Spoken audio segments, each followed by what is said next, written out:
This video will demonstrate how to assemble recycled plastic benches. This video walks through the assembly of a 6-foot recycled plastic bench. While you may have a different size or style of a recycled plastic bench, steps to assemble it are similar. Here are the tools needed for assembly. All other tools are included. Before assembly, verify all parts are present.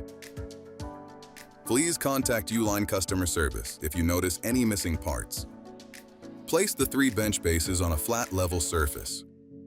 Note, it is important to keep screws loose throughout assembly. Loosely attach a double-holed bullnose bench slat on the front set of pre-drilled holes on the bench bases.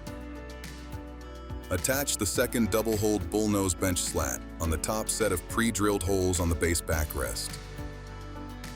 Attach the 3 single-holed bench slats on the pre-drilled holes on the bench base seat. Attach the remaining single-hole bench slats on the pre-drilled holes of the bench base backrest. Make sure the bench is square, then tighten all screws. Your recycled plastic bench is now completely assembled. Be sure to shop now, watch more, and subscribe.